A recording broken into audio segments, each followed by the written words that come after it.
अस्सलाम वालेकुम दोस्तों, शाह नज़ीर चौधरी ऑफिशियल में खुश आमदीद। मैंने पिछली वीडियो में आपके साथ ज़िक्र किया था कि हमारे जिस्म के अंदर,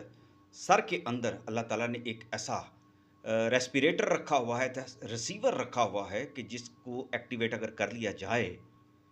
तो हमारी जो रूहानियत होती है वो तेज़ हो जाती है, इफ़ेक्टिव हो जाती है, उसमें एनर्जी आ जाती है, उसमें ताकत आ जाती है। और ये एक ऐसा निज़ाम है कि इंसान को सच्चे ख्वाब भी आने शुरू हो जाते हैं। और जो जितने भी औलिया अल्लाह होते हैं, सूफ़ी होते हैं, और इसके अलावा भी दूसरे मज़ाहिब के अंदर भी दोस्तों मैं आपको वाज़ह कर दूँ कि दूसरे मज़ाहिब के अंदर भी जो योगी हैं या अपने मुजाहिदे करते हैं, रूहानी तौर पर स्पिरिचुअल पावर्स हासिल करना चाहते हैं, वो भी इसी रिसीवर को सेट करने की कोशिश करते हैं। लेकिन उनके पास ये इल्म नहीं होता कि अल्लाह ताला के कौन से कलमात को याद किया जाए इस मौका पर। तो ये रिसीवर जो है, रूहानी रिसीवर जो है, ये ज़्यादा इफ़ेक्टिव हो जाता है। कनेक्शन जो है हमारी रूह का मजबूत हो जाता है हमारे जिस्म के साथ और हमारी उस रूहानी दुनिया के साथ, जिसके बारे में हमने हमेशा किताबों में पढ़ा है, वाक़यात में सुना है, बुज़ुर्गों से सुना है। तो आज मैं आपको बताने लगा हूँ कि इसमें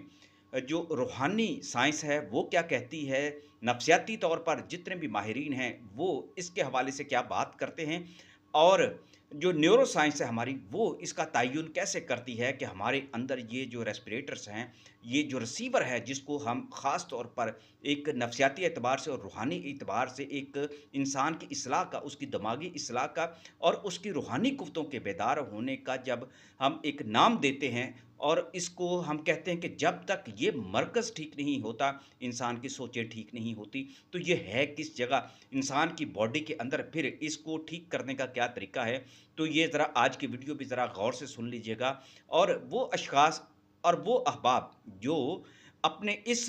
रूहानी रिसीवर को समझ लेते हैं, जिसको तहतुल शाऊर कहा जाता है, और उसका मुकाम जो है नफ्सियात की नज़र में क्या है, रूहानियत की नज़र में क्या है, वो उसको मैं वाज़ह कर दूँ। सबसे पहले आपको ये मैं बता दूँ कि रूहानी तौर पर जितने लोग भी मुराक़बे करते हैं, वो ख़ास तौर पर जब किसी मुर्शिद के पास जाते हैं तो वो उसके लताइफ़ को बेदार करते हैं। लताइफ़ जो हैं रूहानी इस्तिलाह में हमारे जिस्म के अंदर मुख्तलिफ़ ऐसे मुकामात हैं जिसको रूहानी खिड़कियाँ, रूहानी दरवाज़े कहा जाता है। और ये 7 मुकामात हैं जिनके मुख्तलिफ़ नाम हैं, लेकिन हिंदुओं और बुद्ध मत वालों के नज़दीक ग़ालिबन ये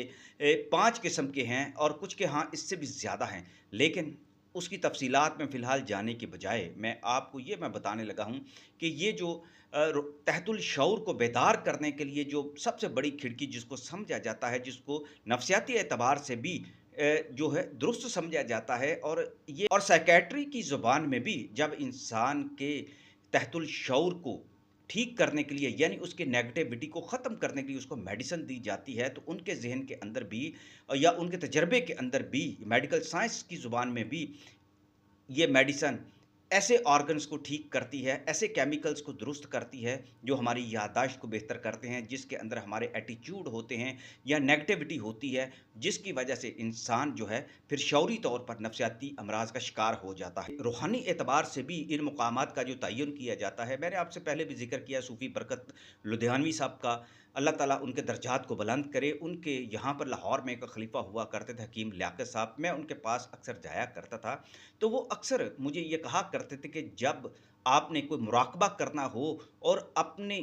लाशऊरी जो कुव्वतें हैं उनको बेदार करके अपनी इस्लाह करनी हो और अपने ज़िक्र के अंदर इन्हमाक पैदा करना हो, तो अपने इस मुकाम को ठीक करो। वो मेरे कभी इधर माथे पर निशान लगाकर कहते कि यहाँ पर अपनी तवज्जो जो है मरकूज़ किया करो, और कभी यहाँ सीने के अंदर जो है वो अपनी तवज्जो मरकूज़ करके अल्लाह का ज़िक्र किया करो। वो मुझे ख़ास तौर पर यही तलकीन करते थे कि आप जब भी नमाज़ पढ़ें, 5 वक़्त की नमाज़ के बाद आप कुछ देर के लिए, 5 मिनट के लिए आप ये मुजाहिदा किया करें, मुराक़बा किया करें, और अपनी तवज्जो इनमें से किसी एक मुकाम की तरफ आप कर दिया करें, या सीने के अंदर जो मुकाम है, या माथे के भमों के ऊपर, ये दरमियान में ये जो जगह है, यहाँ पर आप तवज्जो देकर या हय्यू या क़य्यूम का कम से कम 5 से 10 मिनट तक बड़े सुकून के साथ तवज्जो देकर, ख़यालात को झटक कर आप ये तवज्जो देना शुरू करें, तो इंशाअल्लाह ताला 21, 22, 23 दिनों के बाद या 40 दिनों के अंदर-अंदर आपको खुद अपने अंदर एक तब्दीली महसूस होगी। उस वक़्त मुझे बहुत सारी बातों का इल्म नहीं था, लेकिन जब लताइफ़ की दुनिया को समझने की कोशिश की तो पता चला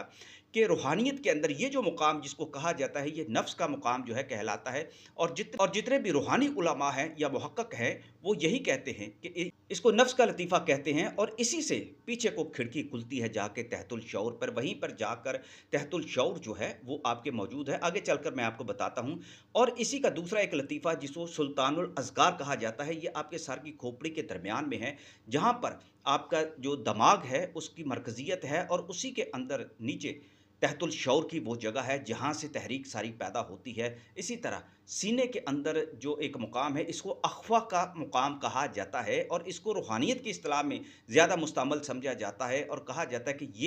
ये जो आपके दिल की खिड़की है एक ऐसे मुकाम पर जहाँ पर आप अपना तज़किया करके अपनी तवज्जो को मरकूज़ करते हैं तो आपकी रूहानी खिड़की खुल जाती है। अब बात को आगे बढ़ाते सूफ़ी बरकत साहब का मैंने आपको ज़िक्र किया कि उनके मुरीद जो थे, खलीफा जो थे, हकीम लियाकत साहब अक्सर मुझे ऐसे ही कहा करते थे कि आपने यहाँ तवज्जो मरकूज़ करनी है। उसके बाद सिलसिला सैफ़िया के साथ मेरा बहुत ज़्यादा एक गहरा ताल्लुक तहक़ीक़ की बुनियाद पर रहा। बड़े-बड़े अकाबर जो उनके बुज़ुर्ग हैं, उनके यहाँ भी यही तवज्जो देने का जो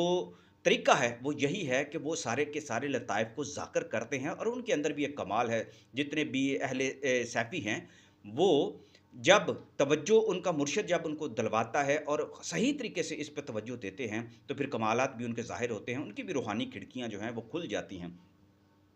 अब ये देखने की बात जो है, जिसका तय्युन करना ज़रूरी है, जो साइंसी और रूहानी तौर पर जिसकी बातें की जाती हैं कि तहतुल शऊर दिमाग के दरअसल किस हिस्से में होता है और ध्यान कैसे उसकी तरफ धकेला जा सकता है। रूहानी और नफ्सियाती लिहाज से ये सवाल बड़ा अहम है और इसको ख़ास तौर पर मुराकबा के लिए इस्तेमाल किया जाता है, गहरे इर्तिकाज़ के लिए यानी डीप फ़ोकस किया जाता है, ताकि हम अपने तहतुल शऊर के अंदर वो अपनी सारी पॉज़िटिव सोचें हैं और वो जो ज़िक्र अज़कार हैं, उनकी तवज्जो से हम जो है अपने अंदर वो रूहानी बेदारी जो है वो पैदा कर सकें। साइंस और सूफिया के मुशाहिदात तो हमें यही बताते हैं कि दिमाग का जो मुकाम है बुनियादी तौर पर तहतुल शऊर का जो बराह रास्त ताल्लुक है वो अगर मेडिकल की ज़ुबान में समझा जाए तो इसको लिम्बिक सिस्टम और सेरिबेलम सिस्टम के साथ जोड़ा जाता है और ये एक ऐसा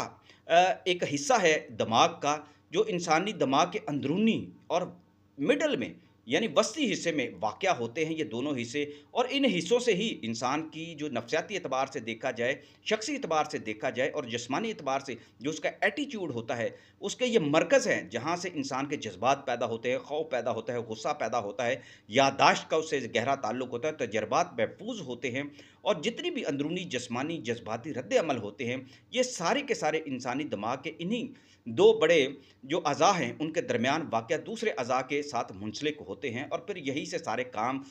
जो हैं आगे बढ़ते हैं। अब रूहानी तौर पर भी, नफ्सियाती तौर पर भी और मेडिकल की ज़ुबान में भी जब इंसान के अंदर ये डीप ब्रीथिंग या डीप थिंकिंग, डीप फ़ोकस करने का जो निज़ाम है, ये साइंस से भी जुड़ा हुआ है और इसको अब तस्लीम किया जाता है। इसलिए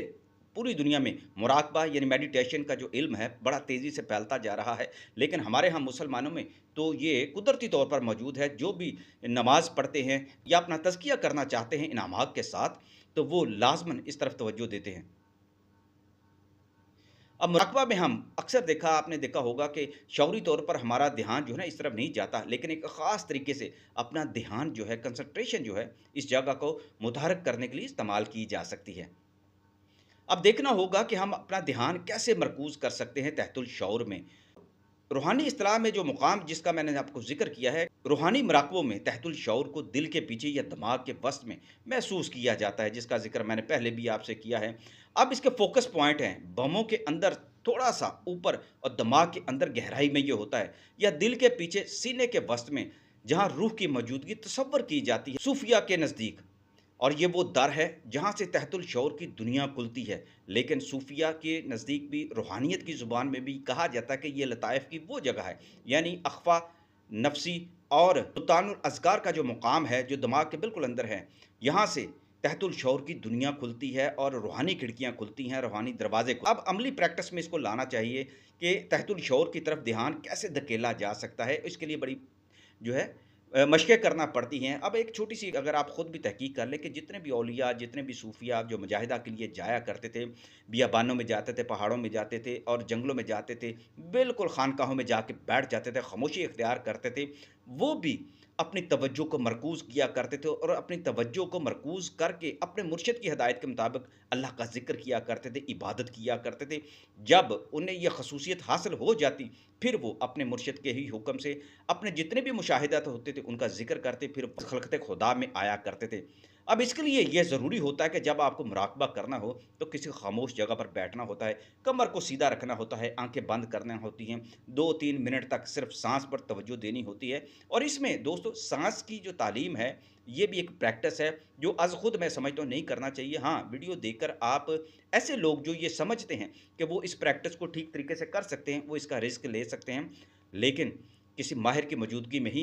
साँस की प्रैक्टिस करना चाहिए। इसका रूहानियत के साथ और मुराकबे के जो असरार व रमूज़ हैं, मेडिटेशन के जो असरार व रमूज़ हैं, अपनी टेंशन को रिलीज़ करने के लिए, अपनी यकसुई को बरकरार रखने के लिए, ये भी बड़ा ज़रूरी होता है कि किसी माहिर से इसकी रहनुमाई ली जाए या फिर कुछ ऐसी वीडियोज़ डीप ब्रीथिंग की ख़ास तौर पर ले ली जाएँ, देख ली जाएँ और उसके बाद हल्का-हल्का सा अमल किया जाए। और लेकिन इसको इस हद तक नहीं करना चाहिए कि आपकी साँस बिल्कुल रुकने लग पड़े। ये ख़दशा नहीं होना चाहिए। दिमाग की गहराई में जब हम अपनी तवज्जो मरकूज़ कर लेते हैं, तसव्वुर करते हैं कि एक छोटा-सा नूरानी सा नुक्ता वहाँ है, वही आपका तहतुल शऊर है और हर सोच, हर ख़्याल को इस नुक्ते में खींचते चले जाना चाहिए, जैसे सब ख़्यालात एक मक़नातीसी मरकज़ में जज़्ब हो रहे होते हैं। दिल में कहना चाहिए, ऐ मेरे रब, मेरे बातिन को रोशन कर दे, मेरा शऊर बेदार कर दे। और यही मैंने अपनी पिछली वीडियो में भी आपको कहा था, वहीं पर आप चाहें तो या हय्यू या कय्यूम का उस वक़्त ज़िक्र कर सकते हैं या फिर या नूरो या नूरो या नूरो इसका ज़िक्र कर सकते हैं या फिर आप हस्बुनल्लाहु व निअमल वकील, हस्बुनल्लाहु व निअमल वकील आप ये भी ज़िक्र कर सकते हैं ताकि आपकी तवज्जो जो है अपने रब की तरफ पूरी तौर पर बातन को रोशन करने के लिए मरकूज़ हो जाए। और ये कम से कम आपको 10 मिनट तक करना चाहिए और फजर के बाद या सोने से पहले, ये दोनों वक़्त आपके लिए बेहतरीन हैं। हाँ, इस वक़्त अगर ज़हन बिखरना शुरू कर दे, तो क्या करना चाहिए? इसके लिए परेशान नहीं होना चाहिए। अपनी साँस पर ध्यान वापस ले आना चाहिए और अल्लाह का नाम दिल में आहिस्ता-आहिस्ता दोहराते रहना चाहिए। दिमाग के अंदर से तहतुल शऊर में जाने के अलावा आप अपने सीने से, जहाँ मैंने आपको मुकाम अख़फ़ा का ज़िक्र किया था, यहाँ मैंने एक इमेज भी आपको दिखाया है जिसके अंदर मुकाम अख़फ़ा लिखा हुआ है। ये वो मुकाम है जिसके बारे में सूफ़िया कराम कहते हैं कि ये वो रूहानी मुकाम है जहाँ से हम रूह की खिड़कियाँ जो हैं ना वो खोल सकते हैं, दरवाज़े खोल सकते हैं। तो यहाँ भी आप भी तहतुल शऊर का दरवाज़ा भी खोला जा सकता है और इसकी प्रैक्टिस आपने जिस तरह मैंने आपको बताया कि आप अपने माथे से नफ़्सी के मुकाम पर या सुल्तानुल अज़कार के मुकाम से अपने तहतुल शऊर में दाख़िल हो सकते हैं। इसी तरह सीने से भी आप इस मुकाम का तय्युन करके अपना पूरी तवज्जो उस पर मरकूज़ करके आप ये काम कर सकते हैं।